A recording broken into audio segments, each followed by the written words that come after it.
Hello everyone. तो फिर से आप सबका स्वागत है हमारे YouTube channel vision for government job पे।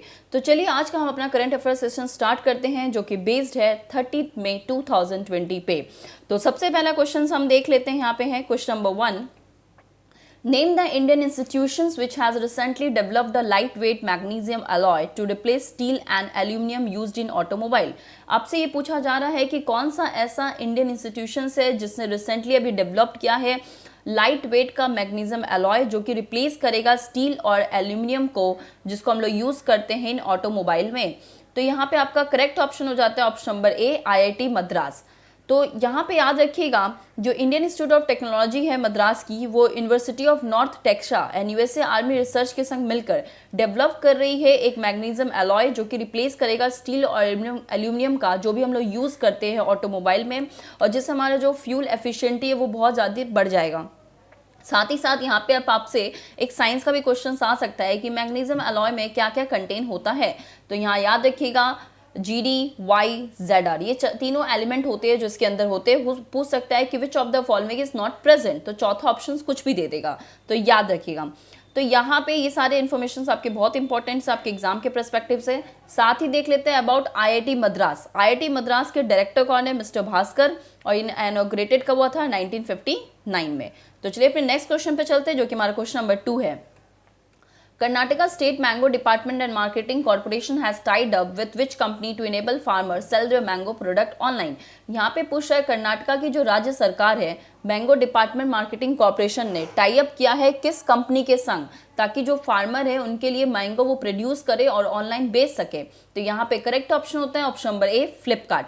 इंडिया की leading e commerce market place Flipkart जो है उसने अभी MOU साइन किया है कर्नाटका के राज्य सरकार के संग, जिसमें क्या होगा जो किसान होंगे वो ऑनलाइन जो भी वो मैंगो प्रोड्यूस कर रहे हैं उसको वो फ्लिपकार्ट के थ्रू बेच पाएंगे। क्योंकि आपको पता है अभी मैंगो का सीजन है और मैंगो जो है आम जो है वो सबको पसंद आता है, मेरे को भी, ठीक है। तो याद रखिएगा मैंगो सीजन में कंज्यूमर को ज़्यादा मैंगो ऑब्वियसली अट्रैक्ट करता है और किसानों की बहुत हेल्प होगा कि वो अपने ऑनलाइन थ्रू वो ज़्यादा से ज़्यादा मैंगो को अच्छे से बेच पाएंगे और उनको अच्छा मुनाफा उनमें मिल पाएगा। तो ये पार्टनरशिप कहीं ना कहीं किसानों के लिए काफ़ी अच्छी रहेगी। तो चलते हैं अपने नेक्स्ट क्वेश्चन पे जो कि हमारा question number 3। The world hunger day is held on which of this date. World hunger day किस दिन मनाया जाता है? तो correct option number D, May 28। हर साल 28 मई को हंगर प्रोजेक्ट मतलब कि सेलिब्रेट किया जाता है वर्ल्ड हंगर डे के द्वारा। ये डे स्टार्ट किया गया था 2011 में हंगर प्रोजेक्ट के द्वारा। ये क्यों स्टार्ट किया गया था? ताकि लोगों को अवेयरनेस बनाया जाए, बताया जाए कि पीपल ऐसे बहुत सारे लोग हैं हमारे बीच जो हंगर क्रॉनिक से काफ़ी जूझते हैं, पोवर्टी से, तो उनको मतलब किस तरह हम हेल्प कर सकते हैं, किस तरह इंस्पायर कर सकते हैं। इवन वर्ल्ड फूड डे भी सेलिब्रेट होता है 16 अक्टूबर को, याद रखिएगा। देखिए हंगर का मतलब सिर्फ ये नहीं होता है कि भूखमरी। हंगर का मतलब होता है आपके पास एक अच्छी वर्क अपॉर्चुनिटी नहीं है, आपका हेल्थ अच्छा नहीं है, आपकी एजुकेशन नहीं है, सोशल जस्टिस आपको नहीं मिलता है, राइट नहीं है वुमेन्स एंड गर्ल्स का, environment and climate change. Hunger का मतलब सिर्फ ये नहीं होता है कि आप भूखे हो। हंगर मतलब किसी भी चीज़ के लिए जो आपको नहीं मिल रही, न्याय जस्टिस अगर आपको नहीं मिल रहा तो वो भी तो आप उसके लिए हंगर हो। आपको अपॉर्चुनिटी नहीं मिल रही है अच्छे अच्छे काम करने के लिए, वो भी आपके लिए हंगर है। हंगर एक सिर्फ फूड हम बोलेंगे is not just about food, ठीक है। एक चीज़ मैं और आपको कहना चाहूँगी, अभी जो हमारा ये कोरोना वायरस चल रहा है, कोरोना वायरस एक ऐसा वायरस है जिससे काफ़ी लोग परेशान हैं, हम सब भी। लेकिन एक ऐसा वायरस है जिसको हम हमेशा नज़रअंदाज कर देते हैं क्योंकि शायद वो उन लोगों को इफ़ेक्ट नहीं करता है, इसलिए आप पूरी दुनिया को इफ़ेक्ट नहीं करता, इसलिए हम उसे ध्यान नहीं देते, जो कि है हमारा हंगर वायरस। हंगर वायरस एक ऐसा वायरस है जो कितने सालों से लोगों को मार रहा है, कितनी प्रॉब्लम लोग फेस कर रहे हैं, बट पूरे वर्ल्ड को फेस नहीं होता है, या कुछ ऐसे लोग हैं सिर्फ कुछ लोगों को फेस होता है, इसलिए कहीं ना कहीं हम इस पर इतना ध्यान नहीं देते। तो अगर जब आप किसी फूड को वेस्ट ना करो, मैं आपको यही बोलूँगी अगर ज़्यादा एक्स्ट्रा फूड हो जाता है तो उसे प्रिजर्व कर दीजिए, किसी को दे दीजिए, अगर कोई नहीं है तो एटलीस्ट किसी जानवर एनिमल कोई ना कोई को दे दीजिए।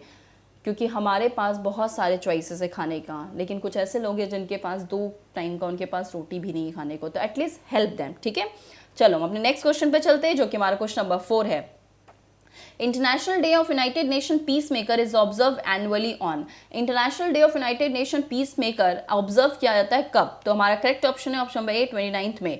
International day United nation peace maker 29 मई को मनाया जाता है। ये ट्रिब्यूट देता है सारे मैन और वुमेन को जो कंटिन्यू सर्व कर रहे हो यूनाइटेड नेशंस में मतलब high level of professionalism, dedications and courage and मतलब कि जितने लोगों ने अपना लाइफ खो दिया है पीस के लिए, उनको सबको हम ये क्या करते हैं कि ऑनर करते हैं। ये डे को बनाया गया United nation general assembly on 11 दिसंबर 2002 को, और फर्स्ट ये सेलिब्रेट हुआ था 2003 में।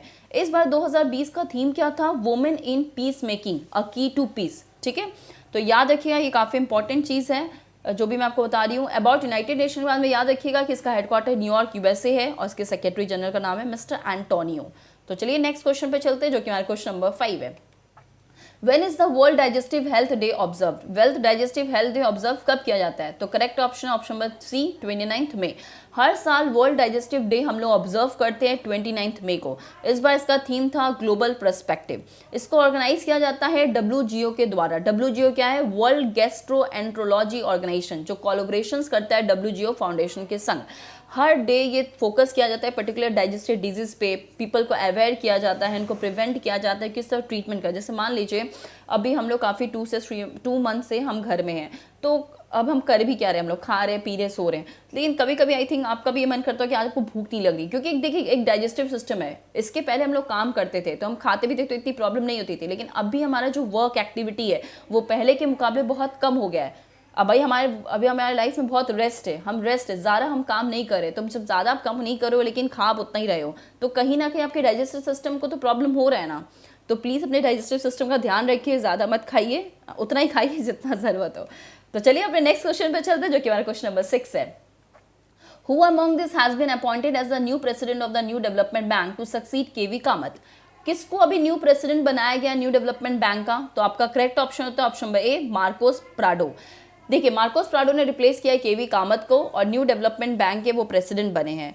बोर्ड ऑफ गवर्नर ने अपॉइंट किया है अनिल किशोरा को as a vice president of the NDB. अगर आपसे ये भी पूछे कि नेशनल डेवलपमेंट बैंक के वाइस प्रेसिडेंट कौन है, तो याद रखिएगा अनिल किशोरा।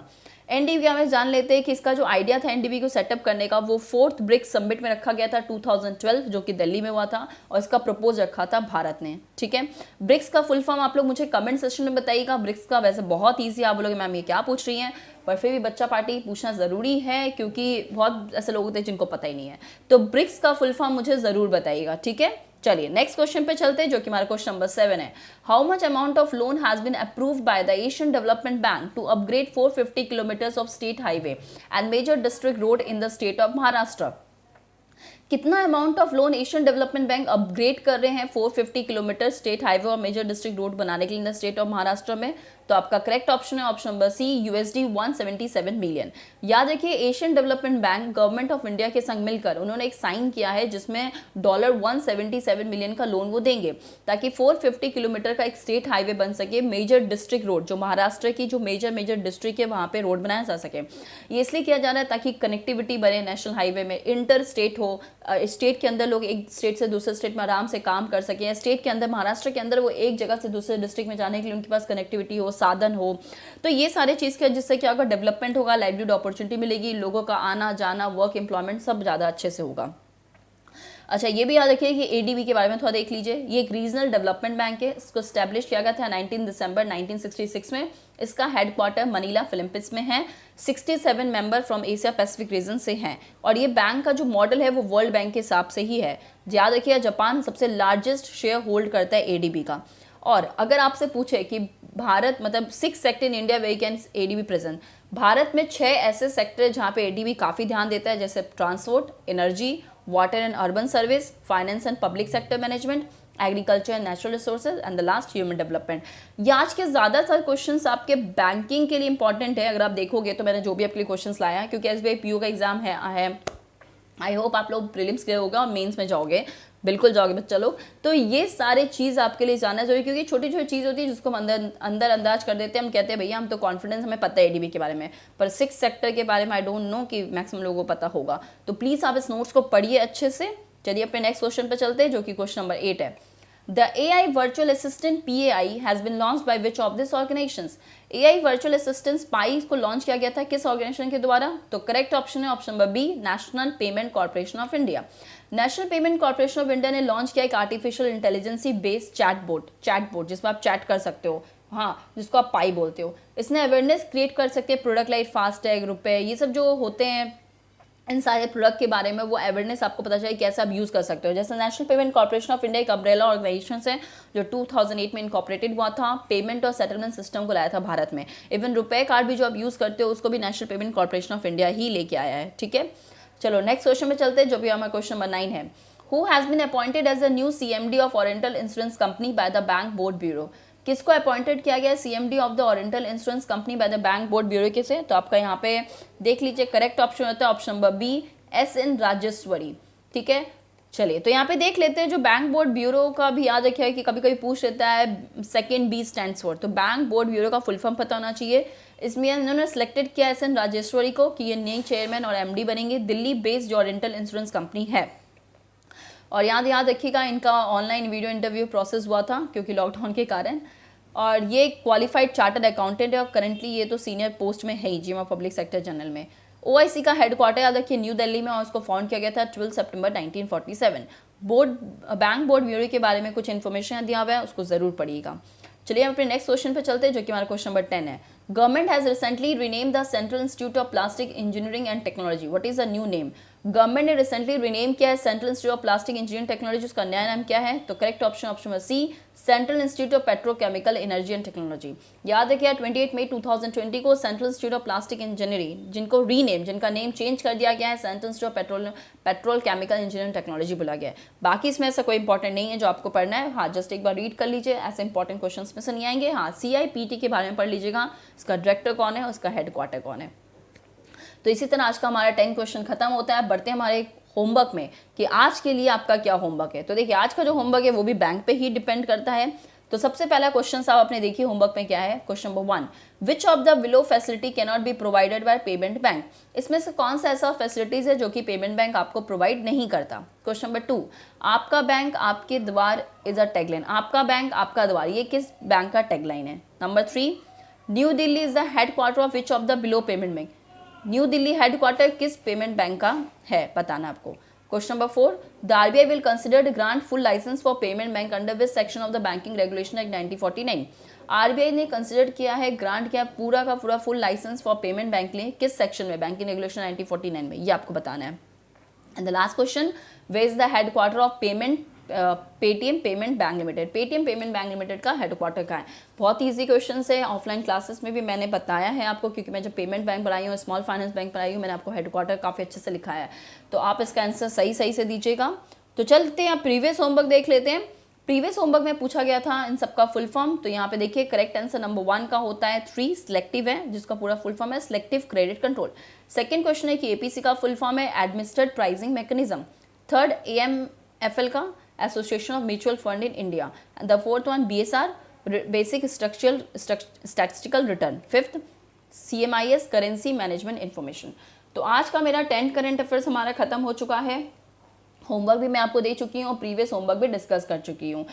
आप लोग काफ़ी अच्छे से देखते हो, काफ़ी मोटिवेट मिलता है जब आप लोग उसको देखते हो और कमेंट देते हो। मैं आपको ये बोलती हूँ कमेंट देखिए, इसलिए मैं बोलती हूँ आप दिया करो, क्योंकि आप जब पढ़ते हो और उसको इन्फॉर्मेशन देते हो तो हमें भी लगता है हाँ पढ़ रहे हो तो हम भी कुछ अच्छा लेके आएंगे। तो आप इसको ज़्यादा से ज़्यादा पढ़िए। और जो मैं आपसे क्वेश्चन पूछती हूँ, खासकर मिड, मैं जब क्वेश्चन पढ़ा रही हूँ आपको करंट अफेयर्स में, जो मिड में आपसे मैं पूछती हूँ वो काफ़ी इंपॉर्टेंट क्वेश्चन होते हैं। अभी तक ओल्ड MSc और न्यू MSME मतलब माइक्रो स्मॉल मीडियम एंटरप्राइज का मैंने पूछा था, आई डोंट थिंक कि मेरे को अभी तक किसी का आंसर मिला है। तो ओल्ड और new micro small medium enterprise क्या होता है, उसके डिफरेंस मुझे बताइए कि इसमें अभी चेंजेस क्या हुआ है, क्योंकि देखिए ये बैंक पे पूछा ही जाएगा। तो प्लीज़ ज़्यादा से ज़्यादा आंसर कीजिए, ठीक है। तो आज का सेशन हम यहीं पे ख़त्म करते हैं। अच्छे से अपने घर में रहिए सेफ्टी से। अगर आपको सेशन अच्छा लगे तो आप इसको लाइक करो, शेयर करो, सब्सक्राइब करो। Thank you.